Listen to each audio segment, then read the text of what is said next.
Ya Allah, bangunkan aku rumah di surga. Coba ini, kalau kita punya perempuan, mintanya begitu gimana? Dia nggak minta rumah di bumi, minta aja rumah di atas langit sana, itu di surga. Luar biasa. Ini banyak ibu-ibu tersinggung nih. Kalau orang sudah cinta, maka tidak ada yang berat. Orang kalau sudah cinta pasti fokus. Jadi kenapa zikir tidak pernah fokus? Karena belum cinta. Kenapa belum cinta? Karena belum kenal. Masa kita kenal dengan orang gak ada nama? Masa kenal dengan orang yang tidak punya rupa? Pernah kenal dengan orang yang belum kelihatan wajahnya? Hatta orang jatuh cinta dulu melalui Facebook, ya, pasti karena melihat fotonya. Itu lihat rupa dia, lihat nama dia. Coba, ini saya pernah banyak tanya kawan-kawan murid-murid kita, jamaah kita. Kamu kalau suka seseorang, sukakah mencari nama dia di Google? Betul ya? Kita kalau suka sama seseorang, kita cari nama dia di Instagram, kita cari nama dia di Facebook, betul, di TikTok, karena cinta kepada orang itu. Apalagi kalau kita cintanya cinta kasih. Apa maksud kami bertanya begitu? Kita ini juga ada mesin pencarian lebih canggih daripada Google. Kalau orang sudah cinta kepada seseorang, maka dalam hatinya yang dia cari rasa rindu dia kepada orang itu. Tapi kalau dia belum ada rasa cinta, maka sulit nama itu muncul di hati. Maka cinta atau zikir itu sulit bagi yang belum kenal. Maka kenallah dulu, pasti mudah. Selama ini orang kenal Imam Lapeo apa? Kalau doa di situ duit banyak. Itu belum cinta Imam Lapeo. Anda baru cinta duit. Maaf bawa Imam Lapeo. Mohon maaf. Cintanya kepada guru masih bersyarat, apalagi kepada Rasulullah, apalagi kepada Allah. Datang ziarah cuma urusan dunia. Lagi ada usaha, datang ke Imam Lapeo, doa, ya Allah berkat ini Imam Lapeo, tolonglah ya Allah, sukseskan usaha saya. Datang ke wali Allah yang dibicarakan dunia. Kapan datang ke wali Allah cerita tentang Allah? Kita tidak larang ada orang ziarah cari berkah, silakan. Tapi orang begitu hatinya susah, walaupun hidupnya sudah mewah. Orang yang menjadikan kekasih-kekasih Allah alat mencapai dunia, hati dia susah. Mau hidup susah tidak? Kamu tahu mau hidup senang? Jangan peralat wali Allah jadi alat untuk menunaikan hajat dunia. Kalau wali Allah gampang, dunia itu cuma batuk dia selesai, dia doa selesai, kalam sudah jadi. Kenapa? Wali kekasih Allah itu mengenal Allah itu alimun bidzatis sudur, maha tahu goresan-goresan hati. Kita tidak doa pun Allah sudah tahu. Cuma kita tidak mengerti. Bapak Ibu yang makan Allah, maka di sini beliau mengatakan apa itu zikir. Zikir itu takhallus minal ghaflah wan nisyan. Zikir itu ketika engkau tidak lagi terjerat oleh kelalaian. Lalai, tahu lalai? Lupa. Orang kalau sudah sedikit zikir di waktu sehat, dia akan sulit zikir di waktu sakit. Orang kalau sulit zikir di waktu sakit, akan sulit zikir waktu sakratul maut. Jadi jangan tunggu belajar zikir, belajar tarekat kalau sudah tua. Orang sudah tua sakit. Hatta beliau mursyid, ini beliau syekh pun sakit punggung, benar nggak? Maka beliau kalau zikir sudah bersandar.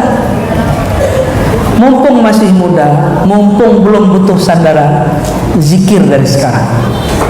Ambil ilmu zikir dari sekarang. Jangan tunggu waktu tua. Aqimis sholata li dzikri. Surat Thaha. Tunaikanlah sholat, dirikanlah sholat untuk mengingat aku. Tapi kenapa orang sholat masih ingat dunia dia, dan dia bawa urusan dunia dia dalam sholat? Berarti kita selama ini belum sholat, karena sholat kita masih bawa urusan dunia. Kapan seseorang disebut berzikir dalam sholatnya? Jika dia lupakan dunianya. Dunia itu di sini Bapak Ibu, di sini. Maka ini disebut angan-angan, benar? Di sini bisa banyak, mulai dari Eropa sampai Papua bisa masuk di sini. mulai daripada daerah Maroko sampai Mandar bisa diterima di kepala ini. Maka kepala ini bisa poligami, kalau hati tidak. Pikiran boleh banyak, tapi hati tidak. Hati hanya satu, hanya kepada Allah Subhanahu wa ta'ala. Jadi ibu jangan tuntut suaminya cinta dengan sepenuh hati, nanti jadi syirik. Cukup katakan, jadikan cintamu kepada Allah, lalu bawa aku. Seorang romantis. Gak ada cinta sejati kecuali cinta kepadanya. Jadi jangan minta cinta sejati, itu dari sejati, zati. Cinta dengan zat, zat itu ruh. Cinta dengan ruh hanya kepada Allah, hanya kepada Rasulullah sallallahu alaihi wasallam. Rasulullah itu disebut Ummul Arwah Abul Ajsad. Abul Arwah Abul Ajsad, induk semua ruh. Induk itu ibu, tapi ini bukan ibu dalam pengertian fisik. Ini semua saudara-saudaraku, rindukah kepada ibu? Ibu jasad. Rasulullah itu namanya Ahmad, namanya Muhammad. Muhammad Abul Alam, Abul Mu'minin. Sedangkan Abul Arwah boleh disebut juga, Ahmad disebut Ummul Arwah, induk ibunya semua ruh. Maka semua ruh akan rindu kepada ayahanda rohaninya, ibunda rohaninya. Dia juga. Ada yang kampungnya, tadi katanya Imam Lapil pernah ke kampung saya ya, ke Padang ya? Masya Allah. Berarti beliau bertemu dengan beberapa syekh, mursyid-mursyid Naqsyabandiyah dan Syatariyah di sana. Karena Sumatera Barat torikotnya minimal dua itu, ada torikot lain, Syatariyah dan Naqsyabandiyah. Zikir tadi ada di Syatariyah. Zikir tadi ada di Syatariyah. Mungkin beliau dulu belajar Syatariyah di Minangkabau. Allahu a'lam bishawab. Perlu penelitian ke dalam teksnya. Namun mahasiswa saya pernah tunjukkan, mahasiswa S3 ya di IKI, dia tunjukkan manuskrip karya beliau yang difoto, bahwa Imam Lapeo waktu di Mekah bertemu Sayyidul Mursyidin Al-Muhaddis Al-Kabir Al-Musnid Syekh Muhammad Ali As-Sanusi Al-Idrisi Al-Muhammadi. Beliau dapat ijazah Thariqat Idrisiyah Sanusiyah Muhammadiyah. Berarti thariqatnya banyak ya. Makanya beliau datang ke sini ini bukan kebetulan. Itu Allah sudah undang dari sananya. Beliaulah yang undang. Ya, orang Idrisiyah sini ya, orang Thariqat Syatariyah, orang Naqsyabandi datang sini. Naqadiriyah datang sini. Semua Khalwatiyah datang, Syaziliyah datang.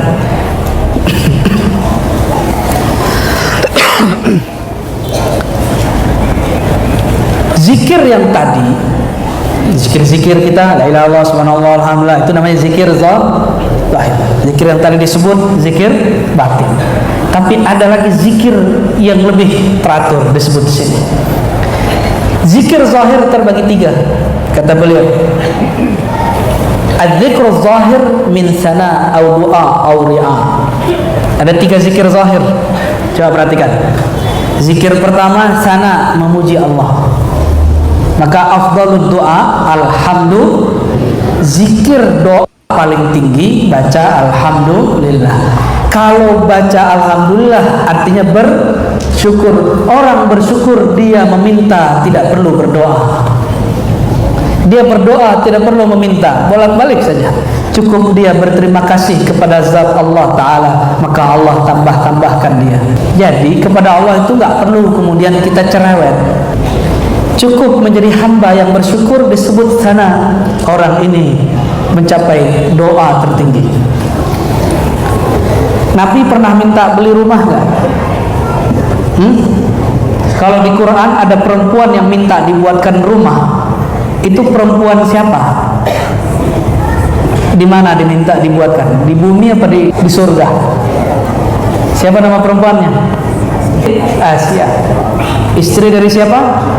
Bayangkan suaminya Fir'aun, tapi dia tidak pernah durhaka kepada Fir'aun dalam urusan dunia. Batin dia tetap kepada Allah. Maka banyaklah ibu-ibu datang mengeluhkan suaminya. Saya katakan, adakah suamimu seburuk Firaun? Oh enggak, ya sudahlah, tirulah Asia. Tapi di zaman itu Asia tidak bisa minta cerai karena Firaun raja zalim. Kalau orang sekarang mungkin berani minta cerai. Asia berdoa, Rabbi bnili baitan fil jannah. Tertulis di Quran, tertulis di hadis. Ya Allah, bangunkan aku rumah di surga. Coba ini, kalau kita punya perempuan mintanya begitu gimana? Dia gak minta rumah di bumi, minta aja rumah di atas langit sana, itu di surga. Luar biasa. Ini banyak ibu-ibu tersinggung. Au doa, ya, baru doa meminta. Kalau tadi doa cukup memuji. Dan yang ketiga ri'a. Ri'a itu boleh disebut dengan munajat. Munajat mengkondisikan hati. Contoh, di sini kalau zikir baca ilahi anta maksudi tidak? Ilahi anta maksudi, itu disebut zikir ri'a atau zikir ri'ayah. Ada lagi, misalnya begini, Allahu naziri, Allahu syahidi, Allah memandangku, Allah memperhatikanku. Baru zikir afdalu zikri la ilaha illallah. Nah, itu namanya zikir ri'a, zikir menjaga, mengkondisikan hati. Ini yang disebut sugesti. Ini juga disebut melafazkan niat. Jadi kalau ada orang bertanya apa dasar melafazkan niat, disebut zikir ri'a, zikir ri'ayah. Ya, kuat, sugesti itu kuat. Ini pakar-pakar kedokteran coba tanya, itu dokter-dokter itu cara mengobati orang pakai sugesti. Psikolog-psikolog pakai sugesti baru diberi obat. Ulama-ulama berpengalaman juga sama, memberi obat kolbu dengan sugesti. Ditanamkan dulu kalimat yang indah di kolbu, baru masuk, baru diobati. Tapi itu zikir zahir. Nah, zikir ini ada angka-angkanya, ya. Ada 33, ada 25, ada 100. Zikirnya pakai angka-angka. Maka zikir angka mesti disebut zikir zahir. Sekarang zikir khafi. Apa itu zikir khafi? Al-khalas minal futur wal baqa ma'a syuhud wa luzumil musamarah. Nah, ini perhatikan, jangan ngaku-ngaku zikir khafi kalau belum sampai 3 hal ini. Pertama, al-khalas minal futur. Orang kalau zikir zahir lelah, capek, bosan. Coba zikir 1000 kali la ilaha illallah, la ilaha illallah, capek. Suara kita serak. Benar? Ya. Orang baca yasinan itu kakinya kesemutan. Istighosah punggungnya sakit. Kenapa? Itu zikir zahir. Lalu dibawa ke zikir khafi. Hati-hati, orang hari ini baru latihan zikir khafi, belum betul-betul zikir khafi.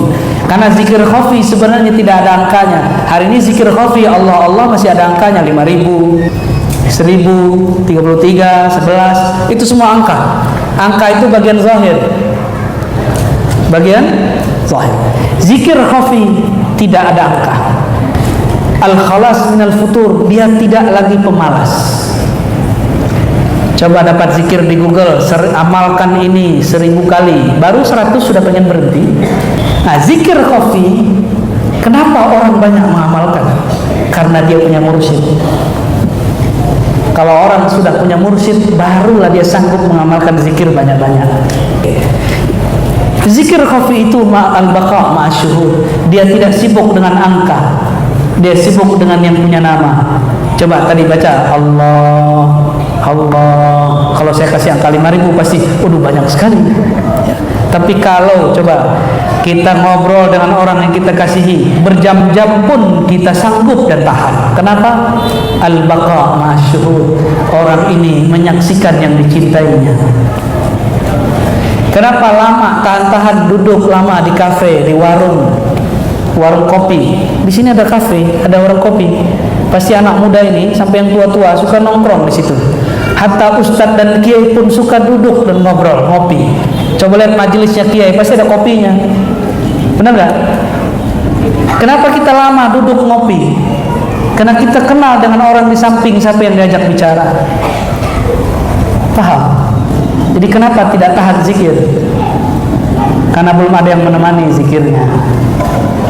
belum kenal dengan yang disebut namanya. Jika belum kenal, duduklah bersama orang yang sudah kenal, maka nanti lama terasa sebentar. Belum tahu rasa minum kopi, tidak suka menghisap rokok, ya? Tapi duduk dekat mereka, pasti lama juga duduknya. Maksud kami sederhana, jika urusan dunia orang duduk tahan minum kopi, kopinya kolbu adalah zikir khafi. Az-zikrul khafi, apa dibaca? Nama Allah di kolbu. Kalau orang lagi kasmaran, tahu kasmaran? Mau tidur, nama kekasihnya muncul. Ya, nama kekasihnya dulu siapa Pak? Mantannya dulu siapa? Apa? Oh, Fatimah. Masya Allah, Fatimah masih. Sekarang jadi istri. Ya. Jalan kemana Fatimah? Jalan kemana Fatimah? Gitu kan? Ada yang datang, ingat Fatimah. Orang kalau sudah cinta, ta'allaqat qalbuhu bi qalbiha. Kalau sudah cinta, hatinya berta'alluq, terikat. Makanya duduk ngopi itu bikin candu. Bukan ngopinya yang candu, duduk-duduk ngobrolnya yang candu. Apa kata Allah Ta'ala dalam hadis qudsi Imam Bukhari, hadis yang sahih, ana jalisun man dzakarani ana ma'ahu idza dzakarani. Akulah teman orang yang suka menyebut namaku. Aku akan menemani dia duduk, menemani dia berdiri, menemani dia ngapain. Oleh karenanya jangan heran guru-guru mulia mereka betah duduk lama-lama berzikir, tampak sendiri secara kasat mata, sebenarnya dia tidak sendiri. Dia bersama Rabbuna ilahi Rabbi, Allah subhanahu wa ta'ala. Tapi kalau duduk, kita duduk sama teman atau sama orang tidak kenal dengannya, sanggupkah duduk lama? Pernahkah nongkrong, duduk ngobrol lama dengan orang tidak dikenal? Pasti tidak. Kita tidak kenal, tapi ada kawan yang kita kenal, baru kita betah. Inilah wujud ittikhadz Syekh Al-Mursyid fi suluk wa sayr ila Allah. Karena tidak kenal kepada Allah, maka tidak tahan duduk. Maka carilah guru yang kenal Allah, lalu duduklah bersamanya. Kita akan betah lama-lama duduk menyebut namanya. Berarti wajib bermursyid. Datang ke beliau, jangan ambil talqin kepada saya, ambil talqin ke guru yang ada di kampung kita, ke mursyid yang ada di negeri kita. Jangan tunggu dia mati. Saya tidak yakin Imam Lapeo semasyhur ini di masa hidupnya. Kapan beliau masyhur? Meninggal orang cerita karamahnya, baru orang kemudian ingat, oh iya, baru kuburan beliau diperbaiki, baru diziarahi. Di masa hidupnya paling hanya muridnya. Bahkan kami kenal beliau ini juga malamatiyah, ya, duduk bersama orang yang minum toa. Akhirnya muridnya beberapa ada yang kemudian keluar, tapi mereka tidak tahu wali itu apa yang dipegang berubah, toa menjadi air. Saya diceritakan oleh Pak Kiai kemarin bahwa murid-murid beliau dulu sempat suuzon kepada gurunya, berprasangka kepada gurunya. Inilah ujian murid, melihat guru melakukan yang menurut mata dia tidak sesuai syariat. Diuji murid, apakah murid masih tasdik kepada ilmu gurunya, atau dia mengatakan sepertinya guru kita ini tidaklah mursyid. Makanya banyak orang bertanya, bolehkah mengkritik guru? Boleh, tapi kamu berhenti jadi murid, jadi kawan dia aja.